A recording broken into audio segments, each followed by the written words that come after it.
como queramos llamarlo, alimentación consciente. Esto promete ser una tarde estupenda y muy interesante.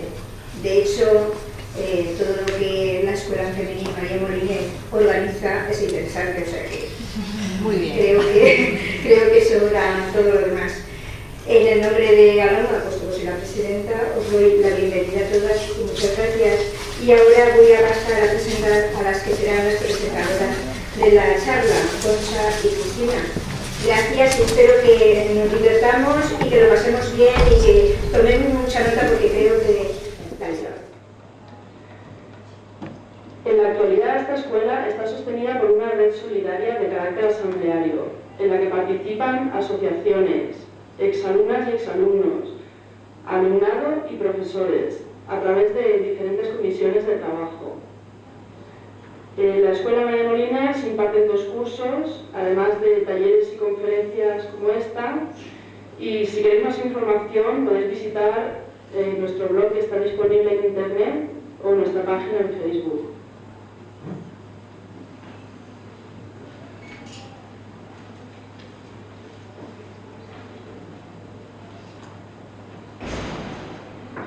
Hola, buenas tardes.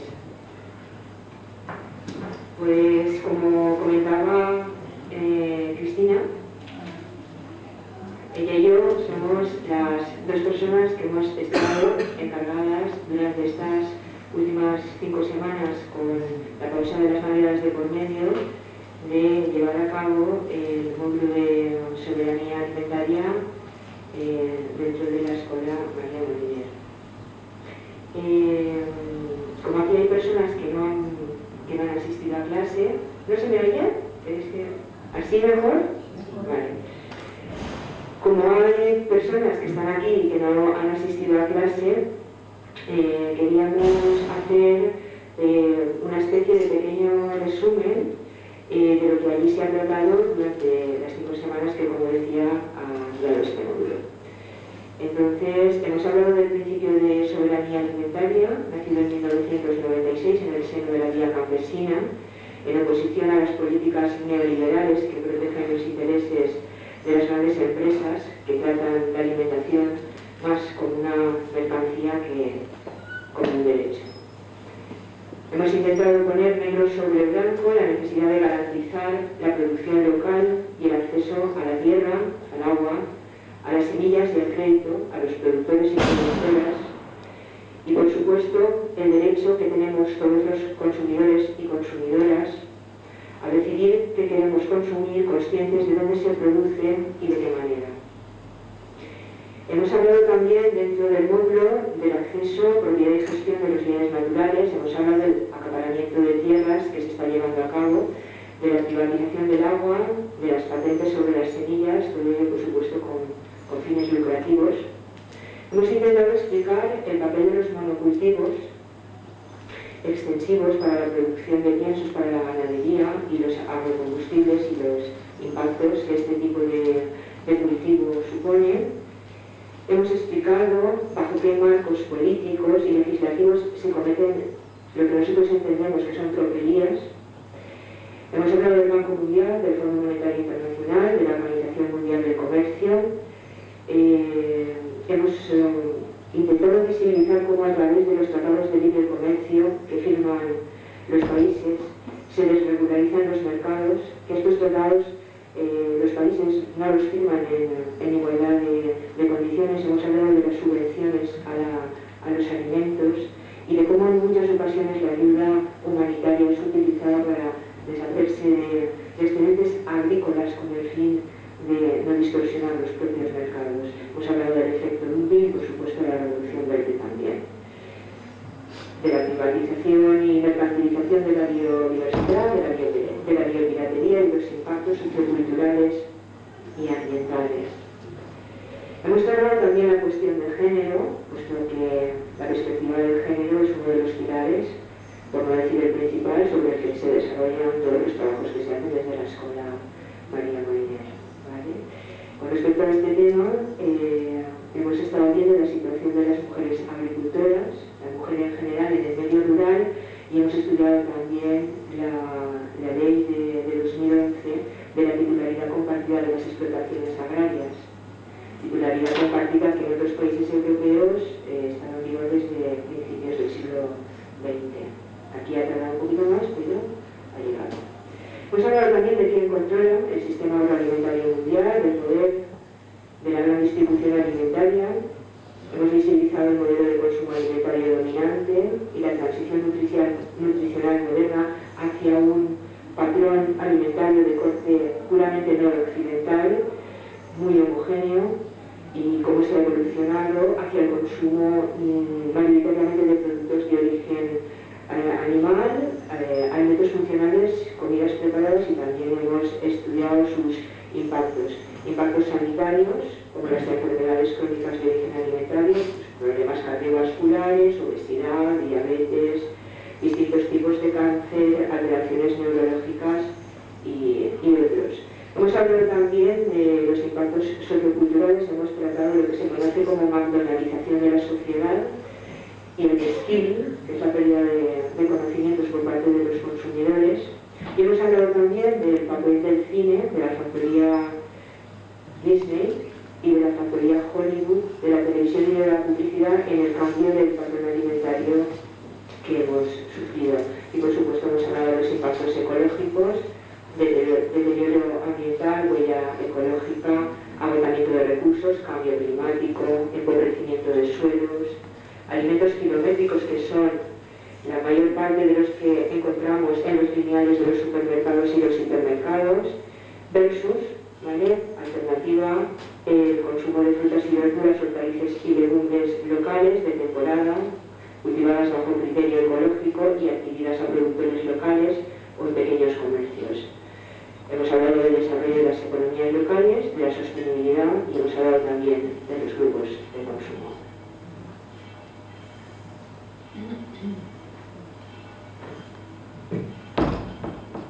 Entonces, hemos pedido a Lola Reigón y a Laura Conejos que vinieran esta tarde para hablar con su testimonio y su trabajo las alternativas que hemos expuesto en clase. Las alternativas al actual modelo agroindustrial, a las concentraciones de poder, y para que así nos muestren las ventajas de la producción y consumo bajo criterios ecológicos. Así que aquí tenéis a Lola. Sí, aquí tenéis a María Dolores Reigón, también Lola, que es doctora ingeniera agrónoma de la UPV, profesora en la Escuela Técnica Superior de Ingeniería Agronómica y Medio Natural y responsable de un grupo de investigación donde se relaciona la concentración de nutrientes en los alimentos con la biodiversidad y el modo de cultivo. Ha recibido varios premios, es autora de numerosos artículos científicos, técnicos y divulgativos, y además en la actualidad, pues es presidenta de SEAE, de la Sociedad Española de Agricultura Ecológica. Y también la acompaña Laura.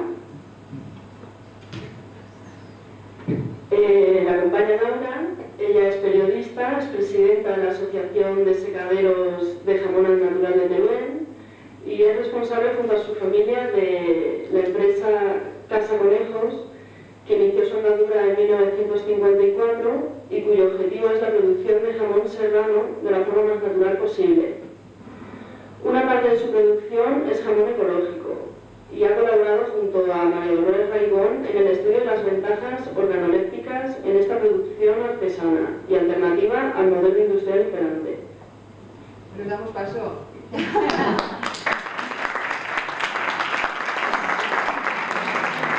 A la que llegaron fue esta, que yo la he traducido y está aquí. Y dice que la literatura publicada carece de evidencia fuerte de que los alimentos orgánicos son mucho más nutritivos que los convencionales. Evidencia fuerte, que me lo explique. A ver qué significa eso de evidencia fuerte. Y luego decía, el consumo de alimentos orgánicos puede reducir la exposición a residuos de plaguicidas y bacterias resistentes a los antibióticos. En ese segundo aspecto, pues, aciertan bien, pero en el primero, como que no. El grupo de científicos que escribió ese artículo, que yo el trabajo original no lo veo mal, Lo que vi peor fue pues la difusión que se le dio a través de diferentes medios aquí en España, aunque también me han contado que en diferentes países del entorno europeo también tuvo una difusión muy parecida, y es que lo distribuyó una agencia de noticias y claro, pues ya de ahí pues van todos a alimentarse, y ese es el error, porque el trabajo original no es malo. De hecho, los autores trabajan en un grupo de medicina y entonces pues apuntan bien en la segunda conclusión. En la primera, que es de carácter bromatológico, de composición de alimentos, ahí es donde no apuntan bien. Pero yo insistí, me miré bien el trabajo, y el trabajo pues tiene esta tabla, que esta tabla no es nada pedagógica, pero bueno, yo la voy a traducir y les voy a decir lo que indica esta tabla. Esta tabla, lo que aparecen es, en la primera columna, una relación de nutrientes, entre los cuales están el ácido ascórbico, que es la vitamina C, el betacaroteno, los tocoferoles, que es la vitamina E, el calcio, el contenido en calcio, el contenido en magnesio. Ahí aparecen una serie de nutrientes, y a continuación, en las otras dos columnas, aparecen pues del número de artículos esos que han revisado, cuáles estaban a favor de los alimentos ecológicos y cuáles estaban en contra, o que el contenido en ese nutriente era más a favor en el convencional. Claro, analizando esa tabla, pues digo, pero si es que la gran mayoría están a favor del ecológico. La gran mayoría. Solamente había dos nutrientes donde el convencional salía más alto. Que me vuelvan a explicar a mí dónde está, se carece de fuerza, esa en la conclusión que decía, se carece de fuerza. Es decir, que faltan, o bien evidencias, que no lo creo, porque cada vez más hay trabajos que avalan esa calidad que tienen los alimentos ecológicos frente a los convencionales, o bien, pues estos estudios no están bien tratados y hay que darle la importancia que tienen, o ir realmente al interior y ver qué es lo que se analiza. Realmente, cuando hablamos de qué es lo que le están pasando a los alimentos, pues la búsqueda tiene que ser un poco más amplia. Y en este sentido, pues aquí os he puesto otras dos referencias bibliográficas donde sí que indican que hay una pérdida del valor nutricional en los alimentos. Es decir, que si se evalúa el contenido en vitaminas, el contenido en minerales, pues realmente observamos que en una trayectoria histórica los alimentos están perdiendo su valor nutricional. Y en ese sentido, pues os pongo aquí esta tabla. Esta tabla, en ella aparecen una serie de alimentos de origen vegetal, como el brócoli, guisantes, patatas, zanahoria, espinacas, manzana, plátanos y fresas. A continuación aparecen una serie de nutrientes de carácter mineral y de carácter vitamínico, como el contenido en calcio, magnesio, el contenido en vitamina B6, el contenido en vitamina C, en función del alimento, el nutriente más mayoritario. Y luego, en las tres siguientes columnas aparecen la composición que de esos nutrientes los alimentos tenían en 1985, en 1996 y en el 2002. Las dos últimas columnas, lo que aparece es el detrimento, porque siempre son pérdidas de los nutrientes en función del periodo de tiempo que se esté evaluando. Datos, por ejemplo, alarmantes, como que la manzana esté perdiendo en promedio un 70% de vitamina C, o que el contenido en calcio en las espinacas también haya disminuido aproximadamente un 70%. Pregunta, ¿qué estamos comiendo? ¿Qué es lo que estamos comiendo? Segunda pregunta, ¿cuáles son las causas que están originando esta pérdida del valor nutricional? Esta tabla no es mía, Esta tabla es de un grupo de investigadores suizos, y estos investigadores indican que esa pérdida del valor nutricional es como consecuencia de 4 factores. El primer factor, ojo, fijaos qué cosa más interesante, el primer factor que apuntan a la pérdida del valor nutricional es la sustitución de variedades locales por las variedades híbridas y variedades comerciales. Y apuntan bien, porque fijaos, si una variedad local, por ejemplo un tomate valenciano o una lechuga de Castellón, si esas especies han estado históricamente ubicadas en un determinado territorio, en ese territorio, a través de esa mejora año tras año que os decía anteriormente, pues han sido capaces de desarrollar todo un sistema radicular para ir a donde esté el calcio, extraerlo, o en función de las condiciones climáticas, ser capaces de sintetizar los mayores niveles de vitamina C, avalados también y apoyados por el manejo que hacen los agricultores de la zona. Y esas mejoras realmente llegan ahí, a la semilla, y se queda marcado. Y queda marcado como que el tomate valenciano presenta un 20% más de vitamina C. Y ahí está, Y eso queda ahí. O un 30% más de carotenos. Y eso se queda ahí. Y se va marcando en la semilla. Y que se mejora año a año, ¿Qué pasa con una variedad comercial o una variedad híbrida? Que realmente esa semilla ha sido obtenida para que cumpla con un papel, y el principal papel es la productividad, que tenga alto rendimiento. ¿Cómo un tomate puede ser capaz de generar 200 kilos por hectárea? O yo qué sé, o más, acumulando agua. Entonces son especies que, o semillas que se han mejorado para un único objetivo, que sean muy productivas, pero realmente desde el punto de vista nutricional, ¿qué es lo que queda? Pues ese es el primer factor. El segundo factor que indican estos autores y que yo comparto en su totalidad es la pérdida de fertilidad del suelo. Los suelos se han ido empobreciendo con el uso de los fertilizantes químicos, y realmente hoy en día tenemos muy pocos suelos fértiles. Tenemos suelos en los cuales se incorpora nitrógeno, fósforo, potasio, pero eso no es un suelo fértil. Eso es un suelo al cual se le ha añadido un determinado elemento. Un suelo fértil es un suelo que desde el punto de vista biológico está equilibrado y es capaz de dar a la planta aquellos nutrientes que necesita. Eso es un suelo fértil. La tercera cuestión está en los grandes transportes que deben o que sufren los alimentos, como mercadeo. En esas grandes distancias, pues un tomate que se recolecta en unas determinadas condiciones, cuando tiene que recorrer 2000 kilómetros, pues pierde su vitalidad y llega como llega.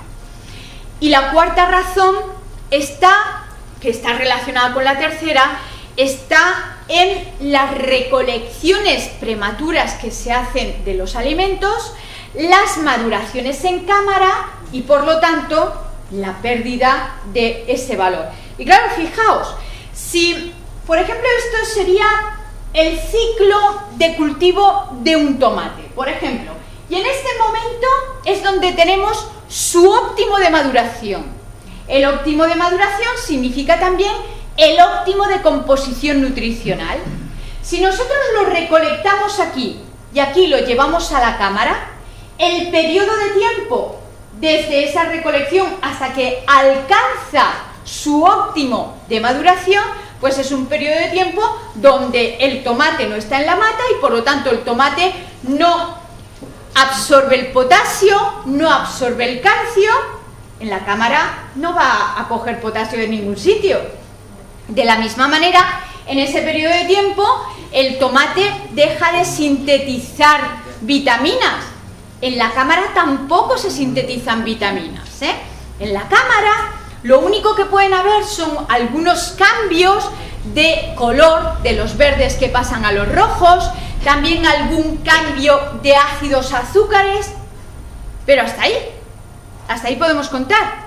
No hay vitaminas, no hay minerales y por lo tanto, pues esa pérdida del valor nutricional, ¿eh? ¿Qué podemos hacer para recuperar el valor nutricional de los alimentos? Pues actuar sobre esos factores, actuar sobre la fertilidad del suelo. La agricultura ecológica actúa sobre la fertilidad del suelo, actuar sobre las variedades locales. La agricultura ecológica actúa sobre las variedades y las razas locales, actuar sobre los momentos de recolección, trabajando con los circuitos cortos de comercialización y consumo, y la cuarta razón pues también está ahí, es decir, volviendo a un sistema de producción de alimentos pues mucho más razonable y lógico. Ese sistema de producción de alimentos, que es la agricultura ecológica, que es un sistema tradicional pero que aprovecha la tecnología del momento, no estamos hablando de ir al uso de la ganadería como tracción, si no es necesario, podemos utilizar determinadas herramientas que las tenemos ahí, que incluso la gran mayoría no necesitan ni combustible, sino simplemente nuestra tracción y el manejo y la inteligencia y el equilibrio en el sistema, es lo que requiere. Y es un sistema en el cual se obtienen alimentos sanos y equilibrados. Alimentos sanos y equilibrados que se caracterizan por dos cuestiones y que yo destaco mucho. Por aquello que los alimentos presentan de más y por aquello que los alimentos presentan de menos. ¿Qué es lo que un alimento ecológico presenta de más? Presenta mayor contenido en nutrientes, vitaminas, minerales, proteínas, sustancias de carácter antioxidante. ¿Y qué es lo que un alimento ecológico presenta de menos? Un alimento ecológico presenta menos sustancias químicas, menos residuos fitosanitarios, menos nitratos, todas estas, menos aditivos alimentarios, porque están prohibidos en los procesos de transformación de alimentos y por lo tanto esto es lo que nos ofrece un alimento ecológico. Que a mí me gusta indicar que los alimentos ecológicos son tan importantes por lo que nos aportan de más, pero tan importantes también por lo que nos aportan de menos. Esos tóxicos alimentarios que indican los profesionales de la sanidad y que a mí me duelen tanto que digan, pero es que es una realidad y no la podemos quitar de esa realidad, Pues esto es lo que nos aportan los alimentos.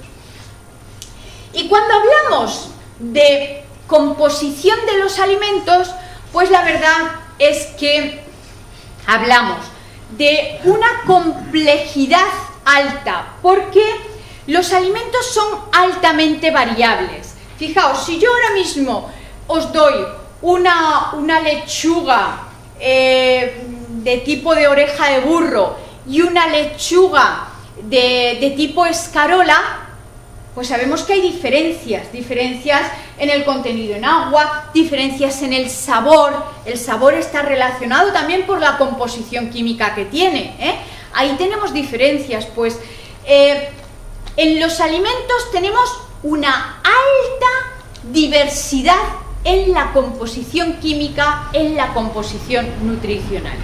¿Cuáles son los factores que influyen en esa composición? Pues los factores que más influyen son, por un lado, la técnica agrícola y ganadera, es decir, la variedad, es decir, la raza, es decir, el uso de agua de riego, la calidad del agua de riego, el uso de fertilizantes. Todas estas cuestiones influyen altamente en la composición de los alimentos. Y la segunda de las influencias en la composición de los alimentos es lo que ya ocurre en la transformación, es decir, en la obtención de alimentos elaborados. El empleo de aditivos alimentarios, el empleo de determinados rangos de temperatura, todo esto va a influir. A mí hay un ejemplo que me gusta mucho poner y que lo vais a entender a la perfección.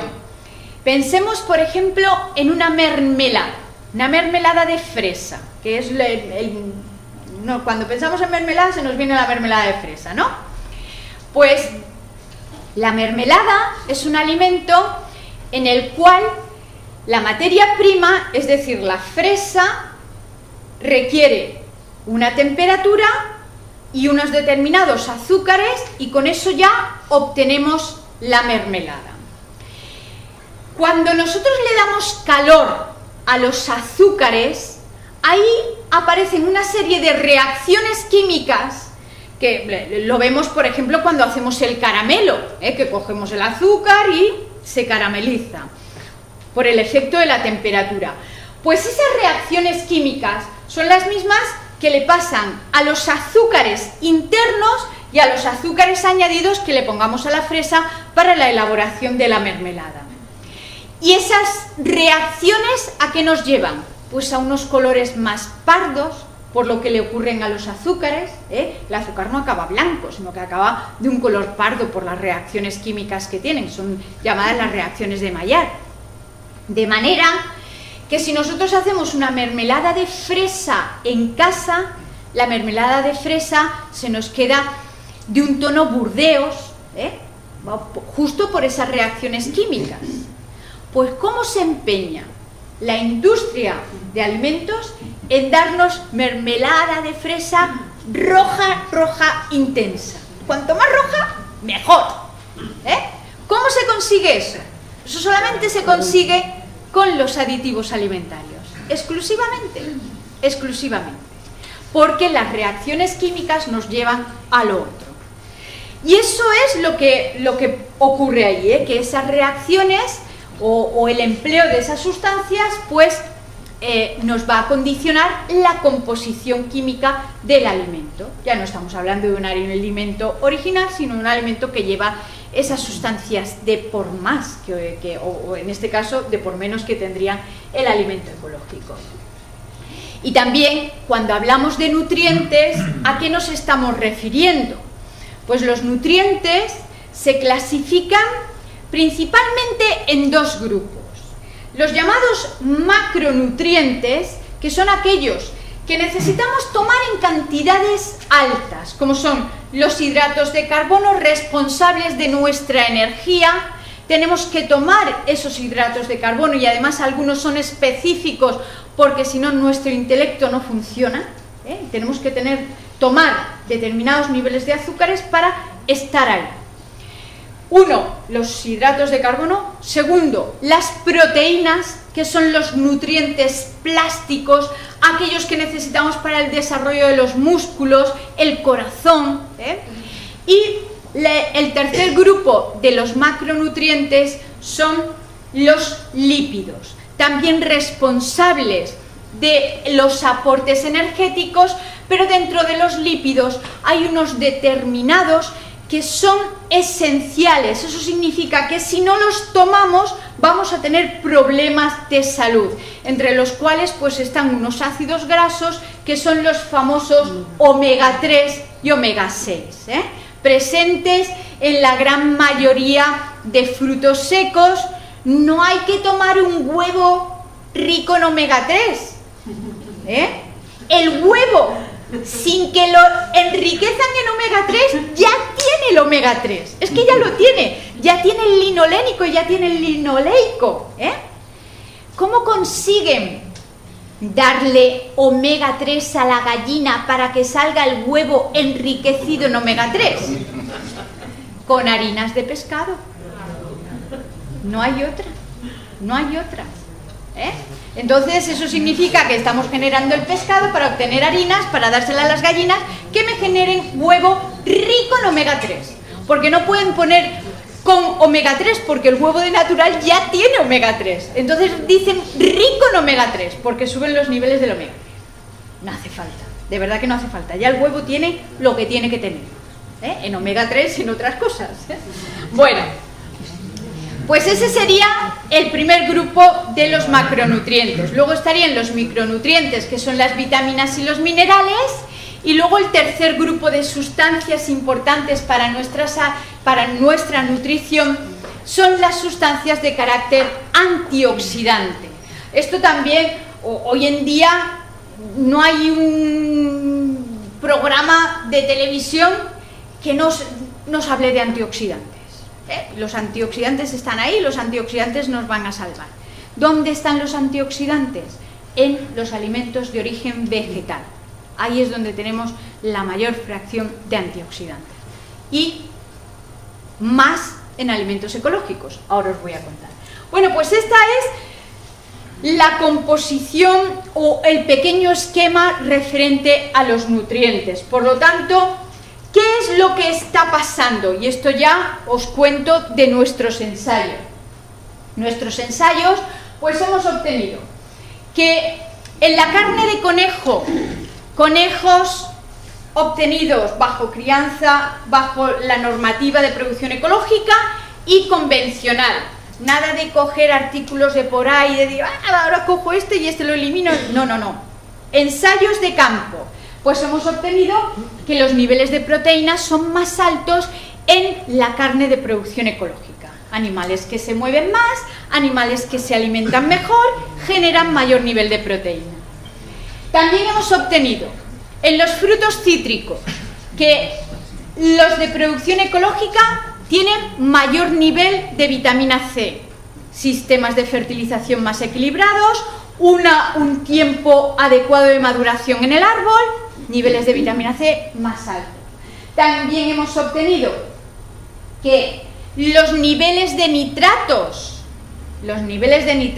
contaminantes, en este caso en hortalizas, sobre todo en las de hoja, que es donde se acumulan los nitratos, son menores en los alimentos de producción ecológica. Y también hemos obtenido que los alimentos de producción ecológica presentan menor contenido en agua. Menor contenido en agua. Y en este caso, a veces, en unos ensayos nos dijimos, ese menor contenido en agua será por el sistema de riego. Y ensayamos con diferentes sistemas de riego y no era por el sistema de riego, es por el sistema de fertilización. Porque una fertilización nitrogenada con nitratos requiere de mucho agua para absorber el nitrato y finalmente pues acaba en ese perfil. Alimentos ecológicos, bajos en agua, bajos en nitratos. Alimentos convencionales, alto en agua, alto en nitratos, por la absorción que hacen directa. El mayor contenido en agua, fijaos, tiene 4 lecturas. La primera, el contenido nutricional.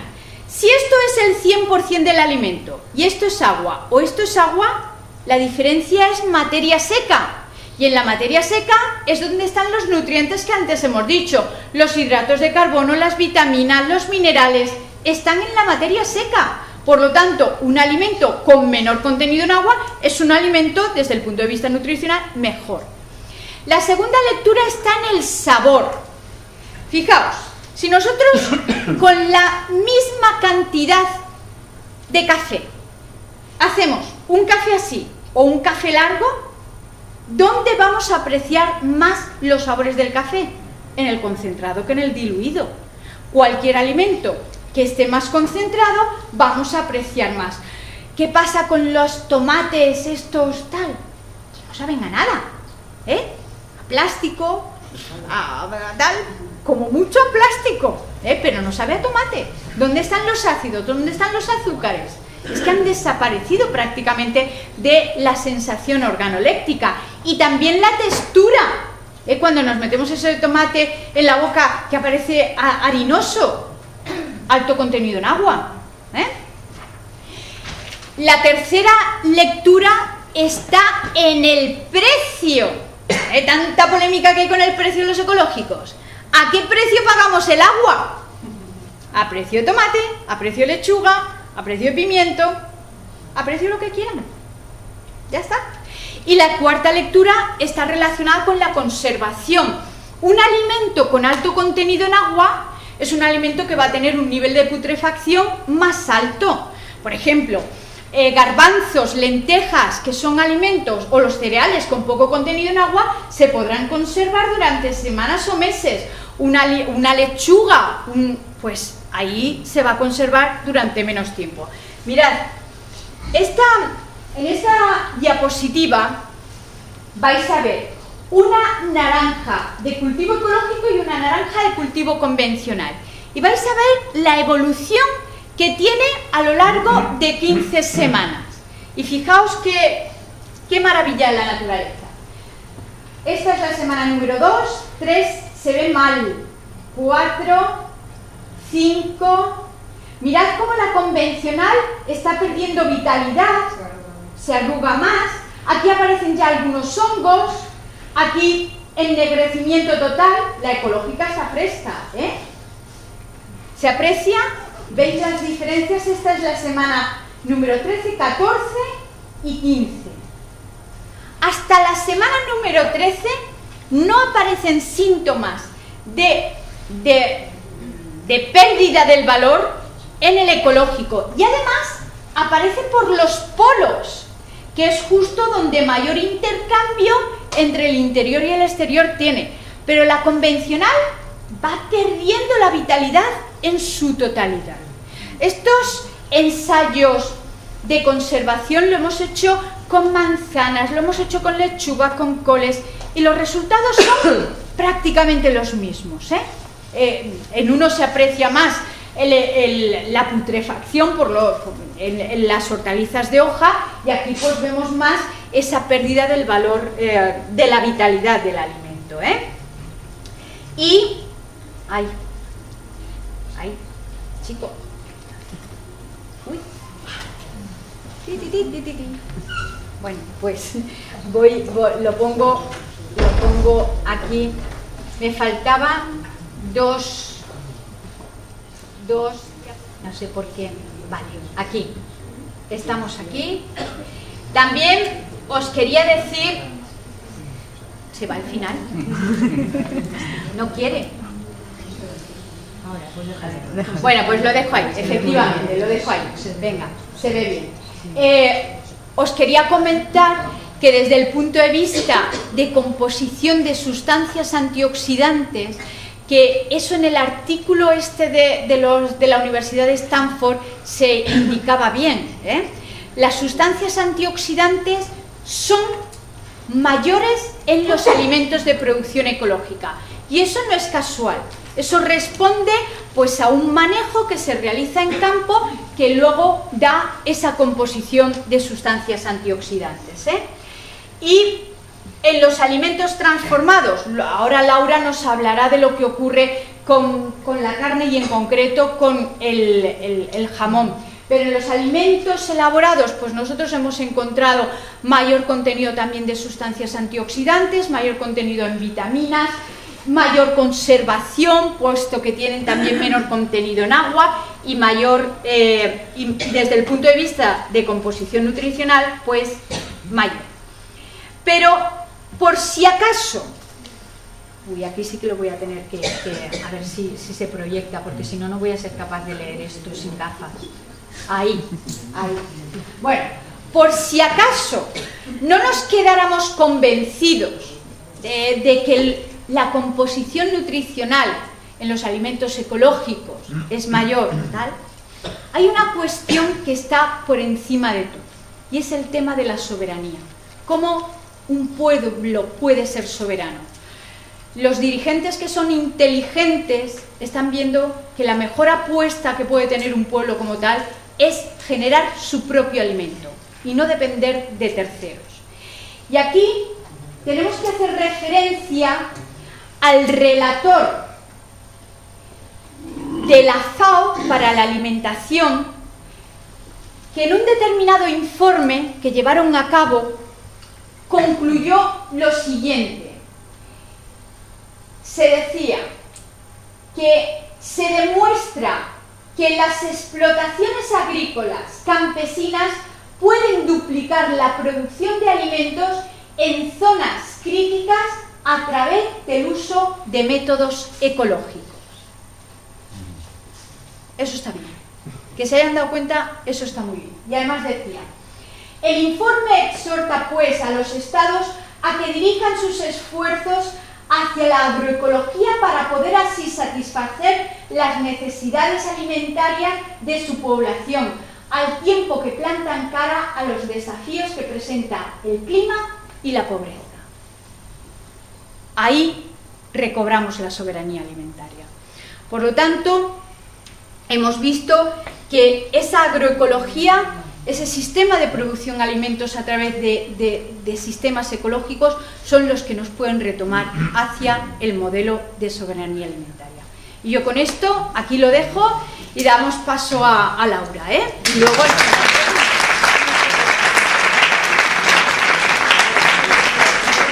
Por lo menos me oigáis, ¿no? Bueno, ante todo agradecer este auditorio tan magnífico, a la organización, a Concha, a Cristina, a Maricruz, el privilegio de poder hablar al lado de Lola Raibón, que para mí siempre es un privilegio. Y bueno, en este marco a mí me gustaría contaros un poco la experiencia de nuestra asociación. Yo presido la Asociación de Secaderos al Natural, es una asociación de jamoneros turolenses. No sé si aquí alguno de vosotros, por la cercanía y la afinidad que nos une a los valencianos, pues me imagino que conoceréis un poco las zonas de Teruel. Por ahí veo mucha gente que dice que sí, con lo cual, pues bueno, a lo mejor podemos conversar un poco sobre el tema. Yo os voy a contar cómo surge nuestra asociación. Nuestra asociación es joven, nace en el 2010, pero está formada por jamoneros jóvenes y no tan jóvenes. Vamos a ver, conforme nos vamos juntando entre nosotros y hablamos de las características de nuestras empresas y de nuestras familias, porque somos familias independientes, nos damos cuenta de que hay una necesidad de difundir una serie de valores que nosotros tenemos en nuestra forma de transformar los alimentos, no solamente jamón, sino pues bueno, todos los productos cárnicos que entran en los secaderos, especialmente el jamón, porque además es una marca cultural, ¿no?, de nuestras instalaciones. Entonces, ¿qué nos une a estos 26 jamoneros de la provincia de Teruel? Pues nos une una filosofía no solo de preparar los alimentos, sino de vivir. La asociación se llama Secaderos al Natural. ¿Qué quiere decir un secadero al natural? ¿Qué es un secadero al natural? Pues un secadero que basa su forma de transformar el jamón en la ventana abierta, es decir, en un contacto directo con el aire en una atmósfera privilegiada, porque son zonas de montaña, zonas altas, no contaminadas, y zonas en las que hay una fauna específica, magnífica, de la que se nutre el producto cuando se seca a ventana abierta. Entonces, a nosotros nos unió especialmente esta valoración de secar el producto de forma natural. Yo creo que se ve, aunque con algún reflejo, pero se ve, ¿no? Entonces, bueno, lo que estáis viendo ahora mismo es el producto ya prácticamente al final del proceso, o sea que, como me imagino que estaréis bastante familiarizados con lo que es un proceso de secar el jamón, tampoco voy a entrar en mucho detalle por no alargar demasiado la charla, pero bueno, sí que os contaré algunas cosas. Entonces, es un poco lo que os he contado. Nos une esta valoración especial de la tradición de secar el jamón al natural, que nosotros hemos heredado de nuestros antepasados. Para nosotros es importante preservar esta forma de hacer. Es un valor cultural nuestro y es lo que nosotros podemos transmitir a nuestros hijos, lo que hemos recibido y lo que creemos que es una tierra óptima para hacer este producto de forma natural, es decir, no caer en la trampa de hacer un producto rápido, sino mantener esa tradición de hacerlo de forma lenta. Esto tiene sus ventajas y sus inconvenientes. Una ventaja importante que bueno, yo creo que es una ventaja ecológica, es la ilusión que el artesano, que el jamonero pone en sacar un producto bueno, de primera calidad, en elegir primero una materia prima adecuada, que bueno, pues cada vez tiene más complicación elegir una materia prima que sea buena, ¿no? Y luego en secarla de una forma lenta, que como os digo, pues tiene sus ventajas y sus inconvenientes. Bueno, lo que estáis viendo, yo os enseño un poco lo que puedo, que es mi casa, no importa, hay algún otro miembro de la asociación que podría enseñar la suya. Entonces, os enseño una diapositiva de un día cualquiera entre mi padre y mi hija que estaban en el secadero. Veis las ventanas arriba, veis las ventanas a los lados y un poco lo que se vive y lo que se respira allí. Bueno, los lados lo podría contar, o Concha, que han venido a casa, y por supuesto que estáis invitados a cercioraros de lo que yo os estoy contando hoy, ¿eh? Entonces, bueno, pues lo que os comentaba de las ventajas de la naturaleza. Esta foto no es de hoy, pero hoy estaba parecida. Quiero decir, hoy he venido yo de mi casa con nieve y esto es... Este monte está rodeando al pueblo, es montaña, nace el río Mijares en este pinar, o sea, ¿Está cerca de Javalambre, por ahí? No. Bueno, es la Sierra de Gúdar. Javalambre está relativamente cerca, ¿vale? Esto es Sierra de Gúdar. Pero bueno, que también tenemos otros jamoneros, Cedrillas. Ah, Cedrillas. El mío Cedrillas. Y buen pan. Vale, buen pan también, sí. Lo como yo todos los fines de semana. Claro, sí, bueno. Pues, pero bueno, en nuestra asociación somos 26, entonces hay jamoneros de distintos Camarena de la Sierra, por el Verde, Legales de la Alfambra. ¿Vas por Camarena de la Sierra? Legales de la Alfambra, todo. Vale, pues igual has comido jamón mío. Sí, no, ya, puede. Que puede ser. Bueno, pues lo que os estaba comentando, la ilusión por el trabajo bien hecho es... vamos a ver, en nuestras empresas, en unas hay más gente trabajando, en otras hay menos, pero un poco sí que se caracterizan por esa independencia y porque somos como una familia dentro de la propia empresa, ¿vale? ¿Esto genera unas ventajas para el consumidor final? Pues evidentemente sí, o sea, yo creo que se tiene la seguridad de que tomas un alimento cuidado, secado de una forma lenta, con las consiguientes ventajas para la salud, porque nosotros sí que hemos comprobado en algunos de los experimentos que se han hecho desde la asociación, que es uno de los puntos que nos une la asociación, es la investigación, la experimentación y el afán de mejora cuando nosotros nos juntamos. Entonces, en algunos de los experimentos que se han hecho viendo la composición del aire en cámaras, resulta que los niveles de CO2 se multiplican por 4. Luego, ese CO2 entra en el jamón, cosa que si ese producto lo tienes a ventana abierta, la exposición que tiene ese producto al CO2 es nula, es ninguna. La exposición que tiene es a todo el ambiente exterior de la calle, ¿vale? Entonces eso, aparte del sabor, que desde luego se nota la calidad del producto cuando ha estado secado al natural, tiene el sabor también de la flora de la calle, del ambiente.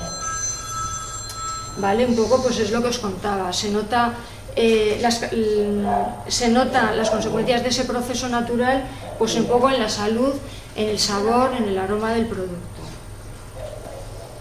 Bueno, esto que estáis viendo, que yo aquí lo veo mejor que vosotros porque de lejos es la primera fase del proceso.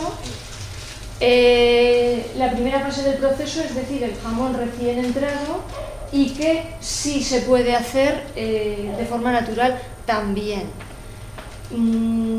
¿Qué requiere? Mucha más vigilancia, eso evidentemente, pero sí se puede hacer, y dentro de la asociación pues tenemos la experiencia de gente que opta por hacer este proceso desde el principio de la entrada en sal así, y gente que opta por tener un pequeño periodo de estabilización, pero es mínimo, ¿vale? Bueno, ya os digo que no voy a entrar en todo el detalle del proceso porque creo que no es la esencia, desde luego, de lo que estamos contando hoy. Hoy estamos hablando un poco de de valores ecológicos dentro de un proceso de transformación de producto. No solo lo que son vegetales y bueno, pues inicio de plantación primaria, sino lo que es el proceso de transformación. Bueno, paisaje, que es básicamente lo que os puedo enseñar. Cedillas en una estación y cedillas en otra, que es pues con todo el campo nevado, ¿vale? Dentro de lo que es un valor ecológico, nosotros consideramos que nuestros procesos de elaboración aportan una rentabilidad empresarial. ¿Por qué? Pues, y lo hemos querido difundir porque parece que no estaba demasiado claro para todo el mundo. Un valor empresarial es el ahorro energético, evidentemente. Si tú no necesitas cámaras o necesitas una cámara muy mínima, no necesitas un consumo eléctrico ni energético tan fuerte. Tampoco desprende residuos al aire, con lo cual es un valor ecológico ambiental importante, ¿vale? Y eso nos lleva a una rentabilidad empresarial evidente, porque el consumidor no tiene que estar pagando todos esos costes de energía eléctrica que tiene que pagar cuando consume un producto secado en secadero artificial, ¿vale? Otro factor importante dentro de la rentabilidad empresarial, que yo insisto en considerar rentabilidad empresarial, porque creo que si no, parece que la gente no se convence de que es bueno y de que es positivo en general. Los canales de distribución cortos, pues es evidente, porque siempre te sale más rentable y mejor para que no sufra el producto distribuirlo cerca de donde tú lo haces que distribuirlo lejos. Y eso vuelve a suponer un ahorro energético en transporte, vuelve a suponer que hay una cercanía entre el consumidor final y lo que necesita el consumidor y el productor inicial o el transformador inicial, en este caso, que sería el secadero, ¿vale? Entonces, este esquema, ¿cómo lo traducimos? Pues bueno, un secadero natural